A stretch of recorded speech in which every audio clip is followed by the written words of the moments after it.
I think the thing is, I think from the relationships you've had with like Maître du Temps, with Roger Dubuis, and obviously Claret. Now, did you work with Claret? Like, did you work at all under Claret or side by side? No, never. I mean, I never worked for Claret. Okay. I used to.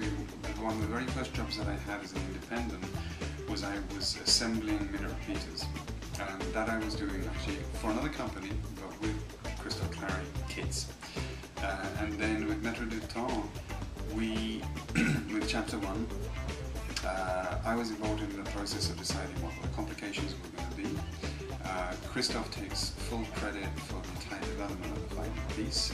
I influenced certain elements aesthetically and angles and proportions on what that watch should be like. But when it comes to the actual manufacture of the movement and the manner in which the functions work, that is entirely Christophe and I will take no credit for it. When it comes to the design, the case, the proportions, that I had a lot to do with. And I was also involved, I also put together a lot of the team around it.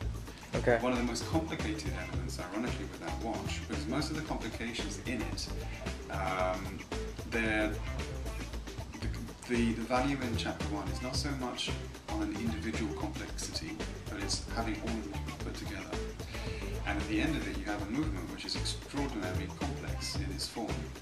And the challenge was to try to make it into something which was not a monster of a watch.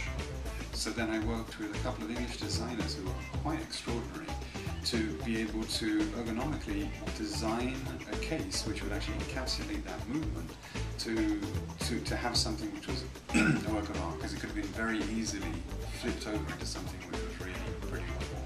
And now, several years on from that watch actually being released, and I look at it with fresh eyes, I think it achieved everything that we were aiming to achieve. There are compound curves, there's a complexity in design which integrates the caliber into that case, which I think is beautiful. And the second piece, the round version as well, I think that both of them are almost bordering like on iconic pieces. Oh, there's no question. When the Chapter 1 came out, I have to say, I was like, what the fuck is this? But in a good way, because I don't think I had ever seen anything like it with rollers on each side. Or that was the idea of the original, the entrepreneur who was behind it. But whether the watch is a big watch still, it has to be because of the nature of the movement. Is it 55 millimeters? I tell you, I haven't actually handled one for over 2 years, so I can't actually remember. Wow. But I had clients, Asian clients who were fairly small, put that watch on, and it worked. It looked good. Almost off the wrist, it almost gives the impression of being bigger than when it's actually being worn. Wow. And I must admit, I'm a fan of it. I think it's absolutely gorgeous. You should be, because you had a lot to do with it, and I think it's absolutely stunning. I mean, for me specifically, the Chapter 1, the rose gold, it's breathtaking, it's iconic, and it's one of those pieces you'll never ever forget. It marked a time in history, such an important time in history, because it kind of came out when the downturn of the economy happened, almost. It was at the verge of it, and to come out with a watch like that was in many ways astonishing, because you're dealing with a market that was about to crash. No one knew that it was about to crash, but I think we all in our minds knew that this bubble will burst at some point.